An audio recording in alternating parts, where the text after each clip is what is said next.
Hello dear students, welcome back to the channel. तो आज की क्लास में हम बात करेंगे about the section C of the question paper, model paper which was issued by JNK board of school education. पिछले दो videos में हमने सेक्शन ए और सेक्शन बी को सॉल्व किया है, तो आज हम सेक्शन सी को सॉल्व करने की कोशिश करेंगे। सेक्शन सी थोड़ा लेंथी सेक्शन होता है, इसमें थोड़े जो बड़े बड़े क्वेश्चन होते हैं उनको सॉल्व करना होता है, न्यूमेरिकल्स रहते हैं। तो will try to solve this section today. Hopefully you will enjoy this lecture, और अगर आपको वीडियो पसंद आए तो प्लीज आप इसको शेयर करेंगे and please please please do not forget to subscribe the channel. Okay, so let's start the class. Question number one. Question number one is basically there's a car which is moving along a straight line with a speed of 126 km per hour. So there's a car which is moving with a speed of 126 km per hour. ये उस train की speed है, और इस train को this train is brought to rest within a distance of 200 meters. तो 200 metre चलने के बाद इस कार को जो है वो रेस्ट पे लाया जा रहा है। Okay, now the question is find the retardation of the car. Assume that the motion is uniform and how long will it take for the car to stop. तो हमारे पास इसमें दो क्वेश्चन है बेसिकली। पहला क्वेश्चन ये है कि हम इस बॉडी को रेस्ट पे ला रहे हैं, so we have to check that what is the time in which this body will come to rest, and since motion is decreasing, so that means this will be a retarding motion, so we have to find retardation, that is negative acceleration, क्योंकि body को रोका जा रहा है। so there is a retarding force which is applied on the body and इस body को वहां पे रोका जा रहा है। तो आपको बताना है कि रिटार्डेशन कितना होगा, प्लस आपको ये बताना है कि कितना टाइम लगेगा। so this question is basically based on equations of motion. okay, तो हमारे पास इनिशियल वेलोसिटी जो है बॉडी की that is 126 kilometre per our. तो लास्ट क्लासेस में भी मैं बोलता गया हूं कि जब भी आपको किलोमीटर पर आवर को कन्वर्ट करना है into metre per second, so you have to multiply kilometre per hour by 5/18. So that means initial velocity u will be 126 into 5/18 meter per second. All right, so this is 2 9s are 18, 2 6s are 12, 2 3s are 6. Okay, 9 1s are 9, 9 7s are 36. So initial velocity u will be 7 into 5, that is 35 meter per second. This is the initial velocity. Displacement जो यहाँ पे है that is 200 meters. अब यहाँ पे question में बोला गया है कि the body is being brought to rest, मतलब इसकी जो फाइनल वेलोसिटी होगी that will be 0. So final velocity will be 0 and acceleration that is retardation which we have to find. Now all of you know that there is an equation of motion which is the second equation of motion, third equation of motion, that is v square minus u square is equal to 2as. तो ये वाली equation का इस्तेमाल करके we can solve this question very very easily. v square that is 0 minus u square that is 35 square is equal to 2 into a into s is 200. Alright, so यहाँ पे जो a है, a आएगा बराबर minus 35 into 35 का square divided by 400. Alright, so this is 5 7s are 35, 5 80s are 40, 5 1s are 5, 5 16s are 80, 5 7s are 35. So this is a is equal to 49 divided by 16. So this is with a minus sign, that is it is a negative acceleration, retardation जिसको बोलते हैं. तो acceleration यानी कि retardation जो है that is minus 49 by 16. So that is approximately minus 3.06 meter per second square. तो ये हमारा आएगा इसका retardation, यानी कि इस रफ्तार से बॉडी जो है, ये कार जो है, ये अपनी वेलोसिटी को कम कर रहा है, यानी कि हर 1 सेकंड के बाद 3 मीटर पर सेकंड इसकी वेलोसिटी डिक्रीज हो रही है. This is part 1. तो पार्ट सेकंड इज आपको टाइम निकालना है कि इस बॉडी को रेस्ट में आने के लिए कितना टाइम लगेगा. Okay, the very first equation of motion that is v is equal to u plus at का इस्तेमाल करेंगे हम. v 0 है, so that means 0 is equal to u हमारा है 35, a है negative, so minus 3.06 into T. So that means t जो है, t आएगा बराबर -35 divided by -3.06. This is approximately 3 12s are 36, so this is approximately 11. 11 seconds. तो 11 second में जो है ये कार जो है ये रेस्ट पे आ जाएगी और इसकी जो रिटार्डेशन है that is -3.06 metre per second. Okay, so this 11 is not the exact value, this is the approximate value. May be इसमें थोड़ा ऊपर नीचे हो सकता है, right. Exact value will be something 11.4 और समथिंग, राइट। सो इस क्वेश्चन में आपको क्या करना था, आपको दो इक्वेशंस ऑफ मोशन का इस्तेमाल करके इस क्वेश्चन को सॉल्व करना था। आई विल रिपीट, जब भी काइनेमेटिक्स के क्वेश्चंस में पूछा जाएगा कि a body starts from rest, तो उसका मतलब इनिशियल वेलोसिटी 0। अगर बोला जाएगा a body comes to rest, तो उसका मतलब उसकी फाइनल वेलोसिटी 0। तो ये दो चीजें आप याद रखेंगे। और जब भी आपका एक्सेलरेशन नेगेटिव आएगा, दैट मीन्स रिटार्डेशन हो रहा है, बॉडी को रोका जा रहा है, बॉडी की स्पीड को कम किया जा रहा है, ठीक है। आई होप आपको ये क्वेश्चन समझ में आया होगा। Now will move to question number 2।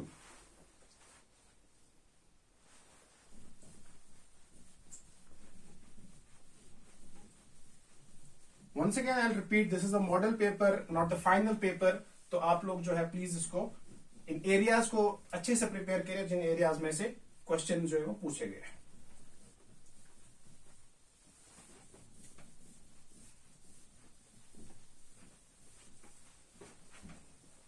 Now we'll move to question number 2। Question number 2 है calculate the angle of banking of a smooth curved surface of radius 100 metre. तो r जो है हमारा r है 100 मीटर रेडियस, और पूछा गया है which can safely travel it with a velocity of 108 kilometre per our. ये दो कंडीशंस दी है हमें और हमें निकालना है एंगल ऑफ बैंकिंग।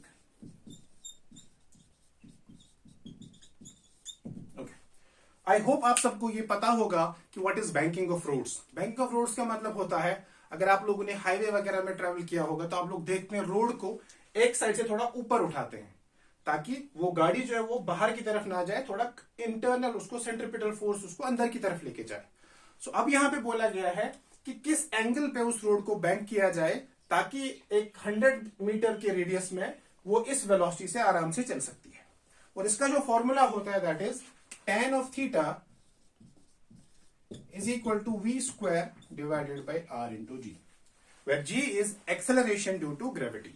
v आपको दिया गया है 108। once again हम इसको कन्वर्ट करेंगे मीटर पर सेकेंड में, तो v जो है v होगा 108 into 5 divided by 18, right। so 18 ones are 18, 18 6 are 108, so this is 30 meter per second।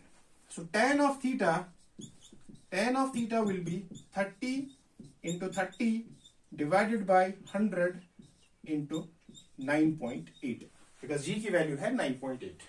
तो एक जीरो यहां से कैंसिल, एक जीरो यहां से cancel, so we'll get 9 divided by 9.8। okay, so 9 divided by 9.8 which is roughly equal to 0.92। so tan of theta is equal to 0.92। so theta जो होगा, theta will be tan inverse 0.92। अगर आपको theta का value भी निकालना है और आप भूल गए कैसे निकालना है, आप याद करेंगे कि जो tan of 45 है वो 1 के बराबर होता है। so that means इसका जो वैल्यू है that will be near about 45। तो एग्जैक्ट इसका जो वैल्यू आएगा that will be 42.56 degree. So इस क्वेश्चन में आप लोगों को ये फॉर्मूला जो है याद होना चाहिए, tan of theta is equal to v square by rg, where theta is known as angle of banking। okay, now we'll move to the next question।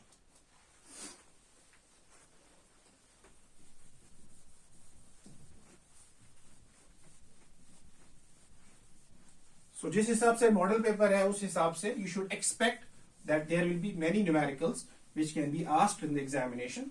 so I hope आप लोग न्यूमेरिकल सॉल्व करने से डरते नहीं होंगे, you can easily solve these questions। okay, now we have question number 3। question number 3 is state Newton's 3 laws of motion। तो आपको basically Newton साहब के जो 3 लॉज ऑफ मोशन है उनको स्टेट करना है। लॉज ऑफ मोशन, ठीक है। तो ये जो लॉ है, ये जो 3 लॉज है, ये आपको किसी भी टेक्स्ट बुक में मिलेंगे, जो टेक्स्ट बुक आपके पास होगी। तो आई जस्ट, मैं एक बार ये आपको इनके स्टेटमेंट्स याद कराऊंगा, but you will write it by yourself. आपके जो जितने भी टेक्स्ट बुक्स है वहां से आपको मिल जाएगा। ये न्यूटन का जो फर्स्ट लॉ है, फर्स्ट लॉ, उसको बोलते हैं law of inertia. Law of inertia ये हमें बताता है कि every body continues to be in its state of rest or of uniform motion unless and until some external force is applied on the body to change the state of the body। उसका मतलब ये हुआ कि जो चीज जिस हालत में है वो चीज उसी हालत में रहना चाह रहा है, कब तक? जब तक कि उसको बाहर से कोई फोर्स आके उसको डिस्टर्ब ना करे। इसके कई एग्जाम्पल्स है, जैसे फॉर एग्जाम्पल आप लोग बस में होते हैं, गाड़ी में होते हैं, तो ड्राइवर साहब अचानक से ब्रेक मारते हैं तो आप लोग आगे की तरफ झुक जाते हैं, राइट? दैट इज बिकॉज आपका जो अपर पार्ट है बॉडी का वो मोशन में होता है, तो जब उसको अचानक से रुकना पड़ता है तो वो आगे की तरफ लीन करके गिरना चाहता है, राइट? या और फॉर एग्जाम्पल आप लोग जब गाड़ी कर्व में घुमाते हैं तो आपको लगता है कि हम लोग खिड़की से बाहर चले जाएंगे, और उसमें स्यूडो फोर्स का कॉन्सेप्ट भी आता है। सो इन शॉर्ट इसके बहुत सारे एग्जाम्पल्स है कि इंसान जिस हालत में है वो उसी हाल में रहना चाह रहा है, लेकिन अगर उसको बाहर से कोई फोर्स हम ना अप्लाई करें ताकि उसकी स्टेट को चेंज किया जाए। अब ये जो अपनी स्टेट को चेंज ना करना है, इसी को फिजिक्स में इनर्शिया बोलते हैं। So inertia is the property by virtue of which a body opposes the change, right? So if a body opposes the change, that means the body has inertia, resistance. तो इसीलिए इस body को इस law को law of inertia भी बोला जाता है, क्योंकि इससे हमें इनर्शिया डिफाइन होता है, right? Now the second law which is very very important, second law of motion या Newton second law.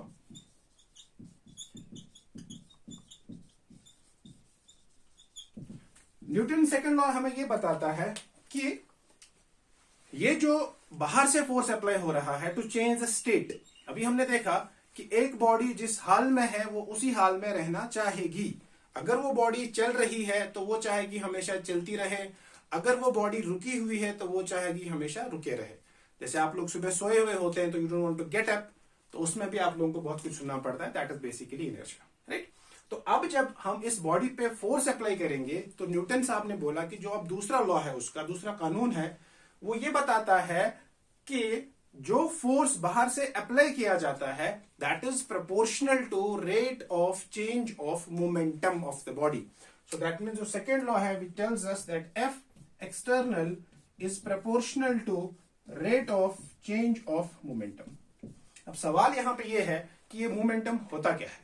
So momentum is basically a product of mass and velocity।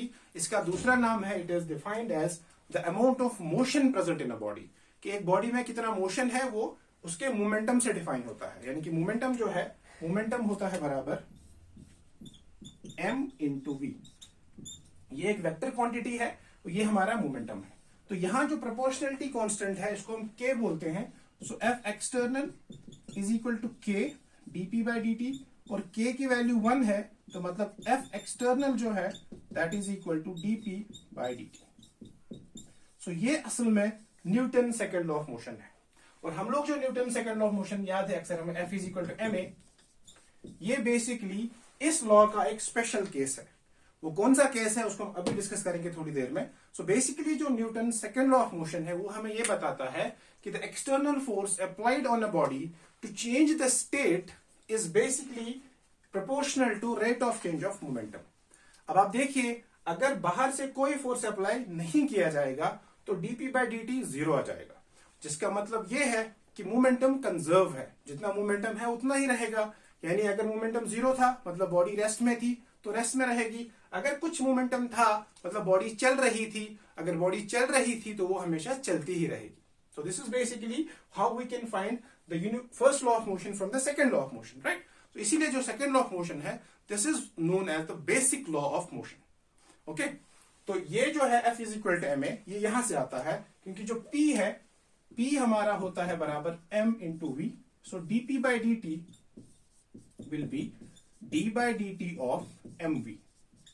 This is uv rule of differentiation, so m बाहर dv by dt plus v dm by dt। और यहां पे हम लोग मानते हैं कि मास इज कांस्टेंट, ऑल्दो जब हम रिलेटिविटी की बात करेंगे तो वहां पे मास कांस्टेंट नहीं रहता है, वहां पे मास चेंज होता है, बट फिलहाल के लिए हम बोलते हैं कि m इज कांस्टेंट, तो ये z टर्म जो है वो जीरो आ जाती है। तो यहां से हमारा जो f है that is equal to ma। तो अगर कहीं पे आपको MCQ में पूछा जाएगा which of the following expressions denotes the second law of motion, अगर वहां पे ये भी प्रेजेंट है और ये भी प्रेजेंट है तो you should go with this one. So this is the most accurate form. ये है. ठीक, ये हमारा सेकेंड लॉ है. अब जो थर्ड लॉ है जो सबको पता होता है, थर्ड लॉ ऑफ मोशन क्या बताता है हमें? वो हमें बताता है कि to every action there is an equal and opposite reaction, but action and reaction must act on two different bodies. Okay, ये तो सबको पता है. इसके बहुत सारे एग्जाम्पल्स है. रिकॉइलिंग ऑफ अ गन, वो जो हम किश्ती को चलाते हैं ओक से, या बाकी चीजें, आप किसी को थप्पड़ मारते हैं तो आपको दर्द होता है वगैरह वगैरह. Right. So this is basically third law of motion, that is to every action there is an equal and opposite reaction, and action and reaction must act on to different bodies. और mathematically उसको जो है हम लोग लिखते हैं F12 is equal to minus of F21, यानी कि F12 is equal to minus of F21. Action and reaction. Okay, तो एक बॉडी पे जो फोर्स लगता है that is equal and opposite जिसको दूसरी बॉडी पे लगता है. ठीक, ये हमारा थर्ड क्वेश्चन था. So now we will move to the fourth question.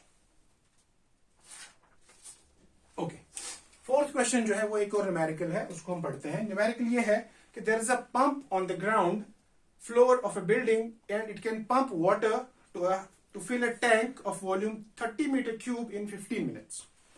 तो हमारे पास एक पंप है जो ग्राउंड फ्लोर पे लगा हुआ है. ओके, तो ग्राउंड फ्लोर एक बिल्डिंग है सपोज. उस बिल्डिंग के ग्राउंड फ्लोर में सपोज यहां पे एक पंप लगा है, और ये जो पंप है, this pump can fill a tank, जिस टैंक का वॉल्यूम है 30 मीटर क्यूब. सपोज यहां पे एक टैंक है जिसका वॉल्यूम है 30 मीटर क्यूब, और इसको लगते हैं 15 मिनट इसको फिल करने में. और क्वेश्चन में बोला गया है कि जो टैंक है ये ग्राउंड से 40 मीटर की हाइट पे है.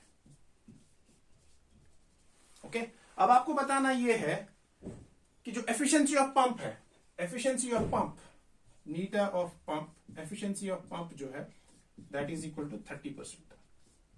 और आपको यह बताना है कि how much electric power is consumed by the pump. Pump जो है वो कितना पावर जो है वो खर्च करेगा. ठीक है, तो ये question basically work energy power से भी आप ले सकते हैं, और हम उसका वही अप्रोच जो है वो सॉल्व करने की कोशिश करेंगे. इस क्वेश्चन में हमें ये बताया गया है कि एक मकान है या एक घर समझ लीजिए आप. हमारे जितने भी घर है सब में टैंक ऊपर होता है, मोटर नीचे लगा होता है. तो नीचे मोटर लगा है, ऊपर 40 फीट की हाइट पे एक टैंक है जिसका वॉल्यूम है 30 मीटर क्यूब. ओके, अब ये जो मोटर है, इस मोटर को, इस पंप को, इस टैंक को पूरा करने में, पूरा भरने में 15 मिनट का टाइम लगता है. So the time is basically 15 minutes. Okay, अब जो एफिशिएंसी है मोटर की वो 30% है. यानी अगर फॉर एग्जांपल इसमें 100 वाट का पावर खर्च होता है तो 30 वाट ही जो है वही काम में आता है, 70 वाट जो है वो जाया हो जाता है. ये उसकी एफिशिएंसी है. राइट, माइलेज आप जिसको समझ सकते हैं, बाइक, जो लोग बाइक वगैरह चलाते हैं उनको पता होगा. तो इसकी जो एफिशिएंसी है वो 30% है. अब क्वेश्चन ये है कि आप बता दीजिए टोटल पावर कितना खर्च हुआ होगा. समझ रहे हैं आप? तो टोटल यानी कि आप ऐसा बोलिए जितना पावर खर्च हुआ होगा उसका जो 30% है बेसिकली वही काम का होगा. ठीक, हम देखेंगे इसमें हम कैसे सॉल्व करेंगे. तो पहले जो हम इसकी एनर्जी निकालेंगे. What is the energy? So जो एनर्जी होगी when it is at the height, so that will be mgh, potential energy. ठीक है, अब मास कितना होगा वो देखना है. सो मास क्या होगा? बेसिकली हमारे पास जो क्वेश्चन है, क्वेश्चन में कुछ भी नहीं बोला गया है उसके बारे में, लेकिन एक चीज होती है जिसको हम बोलते हैं density of water. Density of water वो है हमारे पास 1000 kg पर मीटर क्यूब. डेंसिटी हमारा जो है वो 1000 है, और वॉल्यूम जो है, वॉल्यूम हमारा है 30 मीटर क्यूब. तो मास कितना होगा? हमको पता है कि जो डेंसिटी होती है, डेंसिटी होता है mass divided by volume. So that means mass will be equal to density into volume. Density है 1000, वॉल्यूम है 30, so this is 30 into 1000 kg. So that is equal to 3 into 10 to the power 4 kg. तो जो मास होगा, मास आएगा 3 into 10 to the power 4 kg.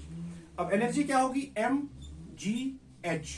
m 3 into 10 to the power 4, g हमारा 9.8 और h हमारा जो है वो 40 है.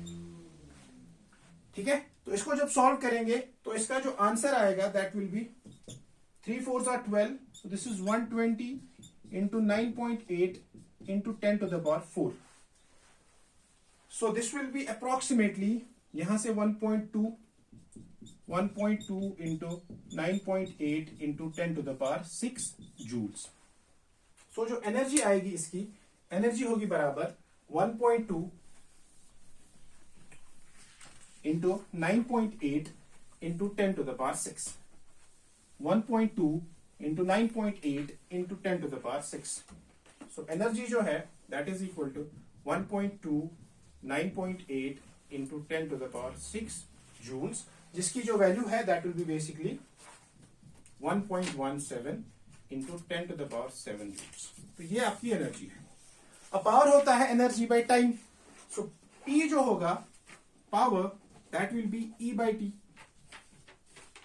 So E है 1.17 into 10 to the power 7. Time हमारा जो मिनट्स में है तो इसको सेकेंड्स में कन्वर्ट करना है. So will say 15 into 60. This is 15 into 60. So this is 900 seconds. So this will be 1.17 10 to the power 7 divided by 900 seconds. तो इसका जो वैल्यू होगा पावर का that will be approximately, ये ऊपर जाएगा तो 5. So this will be 0.2. या इसको ऐसे सॉल्व करते हैं. 1.17 into 10 to the power 7 divided by 9 minus 2. So 9 ones are 9, 9 twos are 18. So this is approximately 0.2 into 10 to the power 5 watt. ये हमारा पावर होगा, right. So this will be the power. अब हमें क्या करना है, इस पावर का जो ये पावर जो है this is basically the power consumed. अब सपोज टोटल पावर जो है वो x है. So let total power consumed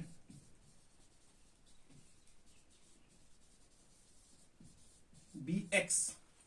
तो 30% of x will be equal to this, that is 0.2 into 10 to the power 5 watt. इसका आप एग्जैक्ट वैल्यू देखेंगे वो कितना आएगा. सो वो इसको आप सॉल्व करेंगे, राइट. सो इसका जो x होगा this is 30 divided by 100 into x is equal to 0.2 into 10 to the power 5. तो यहां से आप जो है x की वैल्यू निकालेंगे, वो 3 से 3 गया. So this will be 2 into 10 to the power 5 divided by 3. तो इसकी कुछ वैल्यू आएगी, कुछ वॉट्स. तो that will be our answer. तो इस क्वेश्चन में आपको ये ध्यान रखना है कि सबसे पहले आप लोग इसका मास निकालने की कोशिश करेंगे.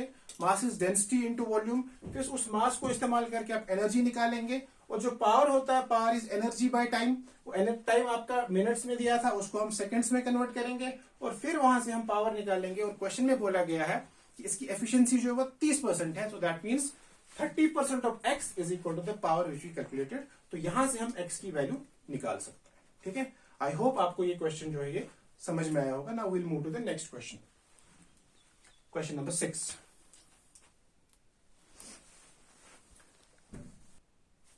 Okay, so this is another question which is what are the limitations of Bernoulli's theorem. तो आप सबको Bernoulli's theorem पता होगा, which tells us that P plus 1 by P plus rho GH plus 1 by 2 rho V square is equal to constant. So जब basically एक liquid flow कर रहा है तो that means these energies are constant. So this is called a Bernoulli's theorem.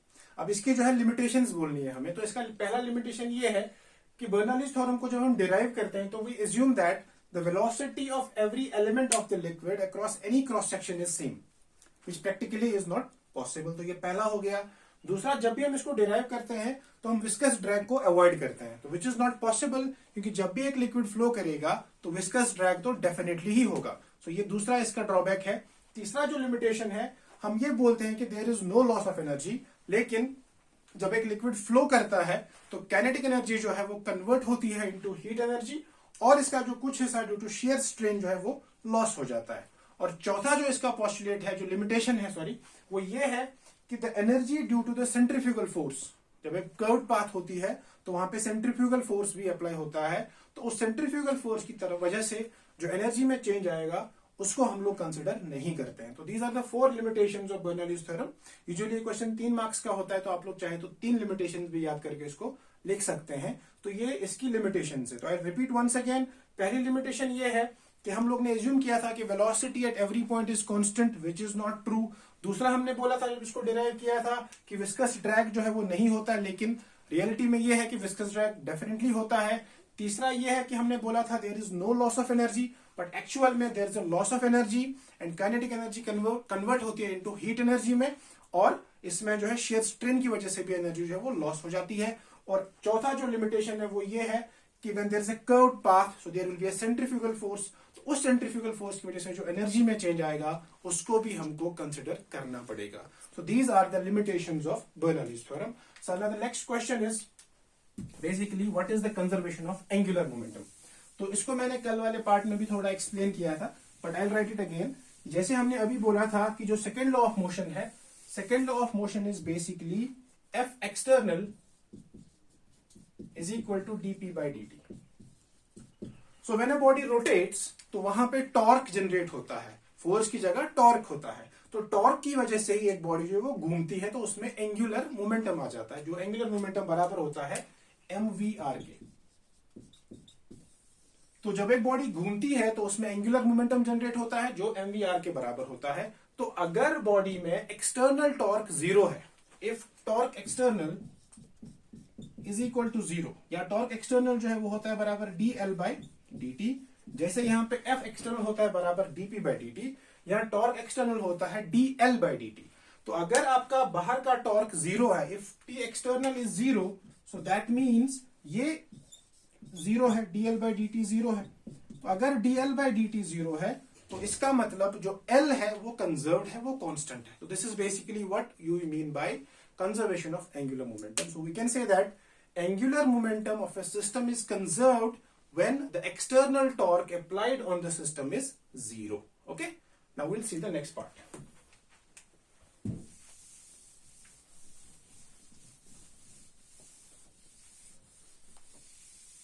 Okay, next question था इसमें कि what is the importance of second law of thermodynamics। तो मैंने आपको कल भी बोला था कि जो second law of thermodynamics है, जो फर्स्ट लॉ ऑफ थर्मोडायनेमिक्स है बेसिकली, वो हमें बताता है energy conservation, that is delta Q is equal to delta U plus delta W. इसको भी कल हमने डिस्कस किया था, but I will repeat it again.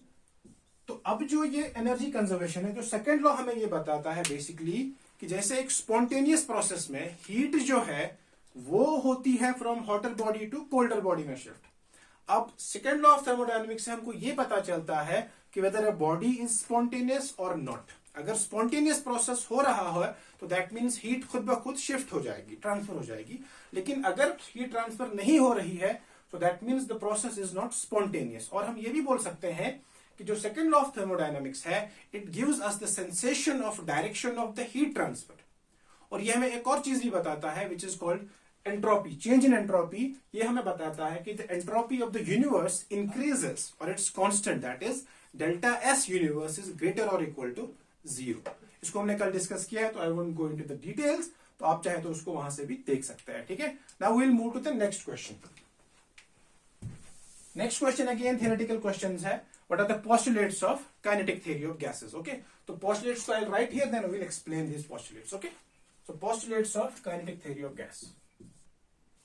Okay, now the question is what are the postulates of kinetic theory of gases। तो इसके भी कुछ postulates हैं जिनको आपको याद रखना है, and you will find these postulates in every textbook। Okay, तो पहला postulate ये है कि जो गैस है, it's a collection of large number of molecules, and these molecules are basically perfectly elastic, identical and hard spheres। और molecules of the gas जो है, they are so small that the volume of a gas is negligible as compared to the volume of a molecule of a gas is negligible as compared to the volume of the gas। क्योंकि ये जो molecules है ये बहुत छोटे हैं, तो एक मॉलिक्यूल का जो वॉल्यूम है वो गैस के वॉल्यूम के मुकाबले में बहुत कम है, नेग्लिजिबल है, ऑलमोस्ट जीरो है। एक और इसका पॉसिबिलिटी है कि जो मॉलिक्यूल्स है they are always in the random motion, जिनको हम ब्राउनियन मोशन भी बोलते हैं। सो दे ऑलवेज मूव हैफेजर्डली, यहां से वहां, वहां से यहां, वहां से यहां, उनका कोई डायरेक्शन नहीं होता है, जैसे ब्राउनियन मोशन। और एक और है कि जो मॉलिक्यूल्स है they travel in a straight line and are in free motion most of the time.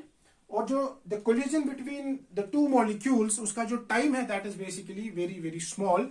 और एक पोस्टुलेट ये है कि the collision between the molecule and the wall, it is purely elastic. और इलास्टिक कोलिजन में क्या होता है, काइनेटिक एनर्जी और मोमेंटम दोनों जो है वो कंजर्व होते हैं।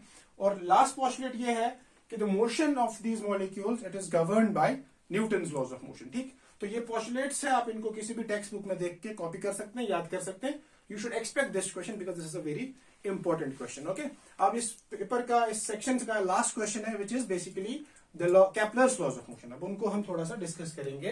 तो the last part will be state the law of Kepler's laws of motion.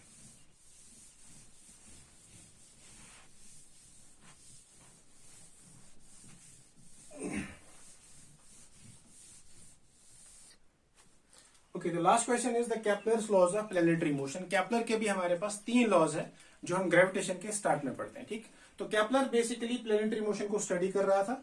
उसका एक स्टूडेंट है टाइको ब्राउन के जो टीचर थे वगैरह वगैरह, वो स्टोरी उस पर हम नहीं जाएंगे।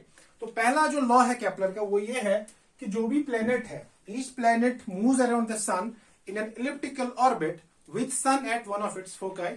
और इसीलिए इस लॉ को लॉ ऑफ पीरियड्स भी बोला जाता है। This is known as law of orbit, sorry, so this is known as law of orbits, क्योंकि ये हमें ऑर्बिट के बारे में बताता है। ये बताता है कि each planet moves around the sun in an elliptical orbit with sun at one of its foci. तो मतलब ये हमारा एक इलिप्स है जिसके 2 फोकल पॉइंट्स होते हैं, एक यहाँ पे एक यहाँ पे। सपोज अगर यहाँ पे सन है तो प्लैनेट यहाँ कहीं पे घूम रहा है ऐसे इन एन इलिप्टिकल पाथ। ये हमारा फर्स्ट है।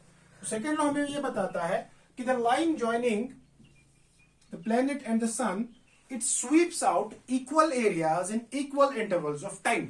यानी कि जब फॉर एग्जांपल आप यहां प्लैनेट है और ये चल रहा है, तो जब प्लैनेट सन से दूर है तो ग्रेविटेशनल फोर्स कम होगा, तो मतलब उसकी स्पीड कम होगी, वो धीरे धीरे चलेगा, लेकिन उसका एरिया ज्यादा कवर, क्योंकि ये दूर है तो रेडियस फैक्टर जो है इसका वो लंबा है।